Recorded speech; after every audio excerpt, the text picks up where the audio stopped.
Hey folks, this is Andy, and here are 3 breaking cybersecurity stories from the past 24 hours.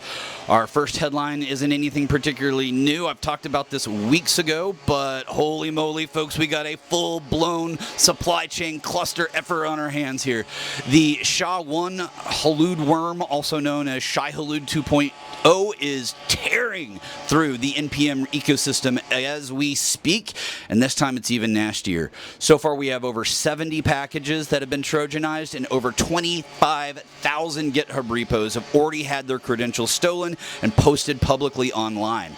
Yeah, this threat actor is disguising a malicious NPM package as legitimate tools. So Zapier, Postman, ENS domains, and others are all triggering credential theft during their pre-install phase.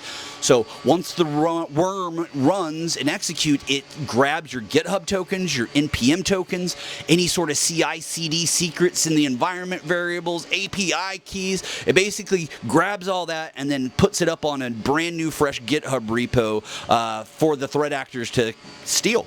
It then poisons your own GitHub repos to further spread and propagate the worm. Frankly, folks, I think this is really impressive work, albeit really nasty work. This is one of the most fastest moving open source compromises that we've ever seen. And frankly, if you're building software today, you need to treat your dependency chain like it's freaking radioactive until further notice, okay? All right, our next story. This is another supply chain attack, but for any game devs or 3D printers, this one's for you, okay?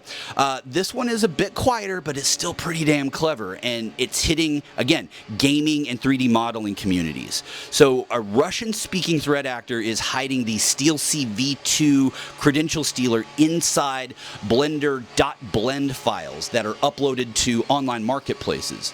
And this is why it works, because Blender actually lets you run Python scripts in the background. So when you load a file, the attackers will basically embed their code directly into that asset. So the second the artist opens up the file or fires it up, it silently prompts, causing no warnings, no AV hits. It just immediately starts harvesting credentials, browser data, crypto wallets, and all sorts of other stuff. So now, do you notice any similarities between the last 2 stories? Okay, between the NPM Worm and the Poison 3D assets, we're seeing threat actors focus on devs, creators, and builders. They basically have a much larger downstream impact than a traditional user.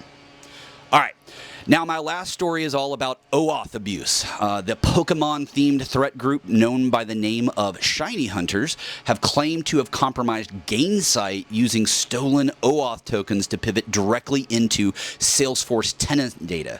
Yeah, potentially against thousands of organizations, folks. And yes, Salesforce integrations were basically abused here, exactly as designed, I guess, because it's all about the use and abuse of legitimate OAuth tokens because it provides access without any sort of friction, no MFA, no prompts, nothing.